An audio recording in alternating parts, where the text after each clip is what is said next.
ഇന്നത്തെ കഥ നടക്കുന്നത് വവ്വാലുകളുടെ ഇടയിലാണ്. അതായത് ഇവിടെയാണ് മാവൂര് തെങ്ങിലക്കടവിൽ. ഈ കാണുന്ന കണ്ണിപ്പറമ്പ് മഹാശിവക്ഷേത്രത്തിക്ക് പോണ ഈ റോഡിന് നമുക്കൊന്ന് പോയി നോക്കാം. ഈ നാട്ടുകാർക്ക് ഒരു പനി വരുമ്പോ ജലദോഷം വരുമ്പോ ഒക്കെ പേടിയാണ്. അതെന്താണെന്നറിയണമെങ്കിൽ ഈ കാട് മൂടിക്കിടക്കുന്ന പ്രേതാലയം പോലെയുള്ള ഈ കാണുന്ന ബിൽഡിങ്ങിന്റെ ചുറ്റും ഒന്ന് നടന്നാൽ മതി. ഇതാണ് തെങ്ങിലക്കടവ് ക്യാൻസർ സെന്റർ. അതായത് 6 ഏക്കർ സ്ഥലത്ത് ഒരു സ്വകാര്യ ട്രസ്റ്റിന്റെ കീഴിൽ ഡോക്ടർ അഫ്സത്തും ഡോക്ടർ ഖാദർകുട്ടിയും ബല നേതൃത്വത്തിലുള്ള ഒരു സ്വകാര്യ ട്രസ്റ്റ് നല്ലൊരു ഉദ്ദേശത്തിൽ തുടങ്ങിയതാണിത്. അതിന്റെ പേരാണ് Malabar cancer institute and research centre. വലിയൊരു ലക്ഷ്യത്തിൽ തുടങ്ങിയ ഈ സ്ഥാപനം മുന്നിക്ക് കൊണ്ടുപോകാൻ കഴിയാത്തതുകൊണ്ട് 2001 ഡിസംബർ 10 സർക്കാരിന് ഈ 6 ഏക്കർ സ്ഥലവും കെട്ടിടവും ഇതിലുണ്ടായിരുന്ന ആശുപത്രിക്ക് വേണ്ടിയ ഉപകരണങ്ങളൊക്കെ ഈ ട്രസ്റ്റ് തന്നെ നേരിട്ട് കൈമാറുകയാണ്. ശ്രീമതി ടീച്ചറാണ് അന്നത് ഏറ്റുവാങ്ങിയത്. സർക്കാർ ഏറ്റെടുത്തപ്പം ഇത് പെട്ടെന്ന് നടക്കുന്നു കരുതി ഈ നാടും നാട്ടുകാരും ഭയങ്കര സന്തോഷത്തിലേനി.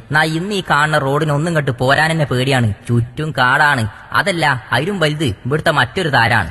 അത് കാണാൻ പോന്നോളി. Muhammad Ali Shihab Thangal തറക്കല്ലിട്ടെ radiation oncology building ആണിത്. കാട്ടുവള്ളി പടർപ്പുകൾ മൂടി നശിച്ചു പോകുന്ന ഈ കാട്ടിന്റെ ഉള്ളിലാണ് നമ്മളെ വില്ലന്മാരുള്ളത്. കാണുമ്പോ തന്നെ പേടിയാവുന്നുണ്ട്. മുന്നിക്ക് നടക്കാൻ അതിലേറെ പേടിയാവുന്നുണ്ട്. രാത്രിയിൽ ഇവിടെ ആരൊക്കെ വരുന്നുണ്ട് പോകുന്നുണ്ട് ആരും അറിയണില്ല. നിലത്ത് കൂടെ പടർന്നു കിടക്കണേ ഈ വള്ളിക്കെട്ടുകളെ ഇടയിൽ കൂടെ കുറച്ചങ്ങോട്ട് നടന്ന് ഞങ്ങളും നിന്ന്. ഈ കാണുന്ന ഈ റൂം ഇതുപോലെ ഒളിത്താവളാണ്.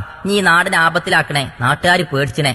ആരോഗ്യവകുപ്പ് പനി വന്നാല് പനി എന്നുള്ളത് തല തിരിച്ചിട്ട് വായിച്ചണേ. നിപ്പന്റെ കാരണക്കാരെന്ന് പറഞ്ഞു പഠിപ്പിച്ചേ ആ കൂട്ടരെ കൊള്ള സങ്കേതാണിത്. 1 അല്ല 2 അല്ല 3 അല്ല 4 അല്ല ആയിരക്കണക്കിന് വവ്വാലുകൾ പെരുകി ജീവിച്ചണ ഒരു സ്ഥലം. ഓരോ റൂമിന്റെ ഉള്ളൊന്നും പാറി പറന്നിങ്ങോട്ട് വരികയാണ്. മനുഷ്യന്മാർക്ക് വൈറസ് അല്ല അതിലും വലുതും തരുമെന്നും പറഞ്ഞ് നിപ്പ വരുമ്പോ മാത്രം കുറ്റം പറയണേ. അപ്പം മാത്രം മാസ്ക് വെക്കാനും അകലം പാലിക്കാനും സ്കൂളിന് ലീവ് കൊടുക്കാനും ഉണരണേ ആരോഗ്യവകുപ്പും ബന്ധപ്പെട്ട കുണാണ്ടർമാരും മനസ്സിലാക്കാൻ. ഇത് കോഴിക്കോട് ജില്ലയിലെ മാവൂരിലെ ഞങ്ങളെ കണ്ണിന്റെ മുന്നിലുള്ള സംഭവമാണ്. ഇവിടുത്തെ വവ്വാൽ ഇവിടെ മാത്രം നിൽക്കുന്നതല്ല. തൊട്ടടുത്ത് പെരകളുണ്ട്, പാടങ്ങളുണ്ട്, മനുഷ്യന്മാര് ജീവിക്കുന്നുണ്ട്, കിണറുകളുണ്ട്, കുളങ്ങളുണ്ട്. അതിലൊക്കെ എന്തെങ്കിലും കൊണ്ടിട്ടാല് അതിക്കൂടെ രോഗം പടർന്നാല് വവ്വാലാണ് കാരണക്കാരെന്ന് പറഞ്ഞ് തടി തപ്പാൻ നിൽക്കണ്ട. കാരണക്കാര് വവ്വാല് മാത്രല്ല, വവ്വാലിന്റെ മാതിരി പകല് മൊത്തം സർക്കാർ ജോലിയിൽ കയറി ഉറക്കം തൂങ്ങിയിരുന്ന് ശമ്പളം കിട്ടാൻ നേരം രോഗം വരുമ്പോഴും ഒന്ന് തട്ടിപ്പടിഞ്ഞ് മുടിയെട്ടിക്കഴിഞ്ഞാൽ ബാർബർ പൗഡർ കൗത്തിൽ തട്ടണ മാതിരി തട്ടിക്കൊട്ടണേ ആരോഗ്യവകുപ്പ് എങ്ങളോടാണ് ചോദ്യം. ഈ നാട്ടുകാർക്കും തൊട്ടടുത്തുള്ളവർക്കും ഈ വവ്വാലിനെ പേടിച്ചാതെ അവിടെ ജീവിക്കണം. ഈ സ്ഥലത്തിന്റെ ഒരു 100 മീറ്റർ പുറത്ത് ഈ കാണുന്ന ചെറിയ പൈത മക്കള് പഠിച്ചനെ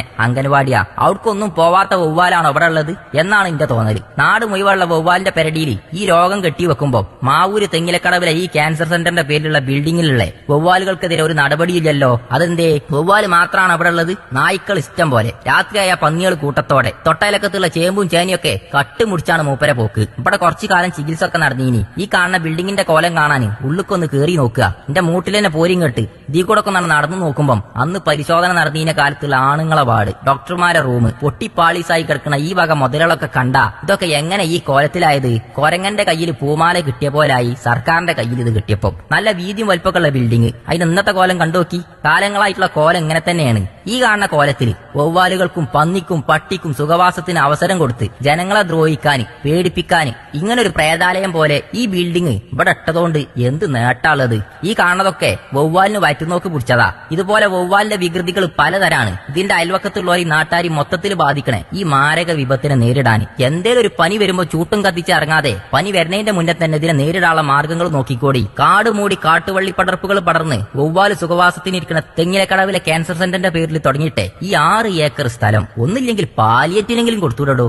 അല്ലെങ്കിൽ ഒരാളാക്കിയാണ്ട് വെട്ടിക്കൂടെ ഈ കാടൊക്കെ. ഇത്രയും നല്ലൊരു ബിൽഡിംഗ് ഈ കോലത്തിൽ നസി കുസിയാക്കി കൊല്ലങ്ങൾ ഒരുപാട് കഴിഞ്ഞിട്ടും ഒരു മാറ്റമില്ലാതെ കിടക്കുമ്പം സങ്കടം തോന്നുകയാണ്. ഇനി ഇതിന്റെ ഉള്ളില് ആരെങ്കിലും ഒരാളെ കൊന്നിട്ടാല് അല്ലെങ്കിൽ മയക്കുമരുന്നും കൊണ്ട് ആരെങ്കിലും പിടിച്ചാല് വേറെ പലതും നടന്നാല് അന്ന് പോലീസും ആരോഗ്യവകുപ്പും മന്ത്രിമാരും എല്ലാരും കുന്തിരിടുത്ത് ലയിച്ചിട്ട കാറിൽ ഇങ്ങോട്ട് വരുമായിരിക്കും. ഇങ്ങനെ പോവുകയാണെങ്കിൽ ഇവിടെ അതല്ല അതിലും വലുതും നടക്കും. പനി വന്നാൽ അത് തല തിരിച്ചിട്ട് നിപ്പാന്ന് പേരിട്ട് വവ്വാലിന്റെ തലേക്കിട്ട് ഒരു പേരൊക്കെ വാങ്ങാനും കൂടി പറ്റാതെ വവ്വാല് തൊട്ടുണ്ടാവും മാന്തി ഉണ്ടാവും എന്ന് പറഞ്ഞ് ആൾക്കാരെ പേടിപ്പിച്ചാൽ ആരോഗ്യമില്ലാത്ത ആരോഗ്യവകുപ്പും തല MLA-യും MP-യും മന്ത്രിയൊക്കെ ഒന്ന് പോയി നോക്കണം. ഈ കാഴ്ചകളൊക്കെ ഒന്ന് കാണണം. വാങ്ങിയ വോട്ടിന് ഇത്തിരിയെങ്കിലും ഉൾപ്പുണ്ടെങ്കിൽ പറ്റുന്ന ശമ്പളത്തിന് ഇത്തിരിയെങ്കിലും വിയർപ്പ് പൊടിച്ചണം. ഈ നാട്ടാരെ പ്രശ്നം പഠിച്ചണം. ഇവൽക്കും സ്വസ്ഥതയോട് കൂടി ജീവിച്ചണം. നാഗവല്ലിയോ വാര്യമ്പള്ളിയിലെ മീനാക്ഷിയൊക്കെ പുറത്തേക്ക് വന്ന് വിടമാട്ടെ എന്ന് പറയുന്നതിന്റെ മുന്നേ ഈ പ്രേതാലയത്തിൽ നിന്ന് പുറത്തേക്ക് ചാടട്ടെ. ഇതുപോലത്തെ വീഡിയോകൾ കാണാനും കേൾക്കാനും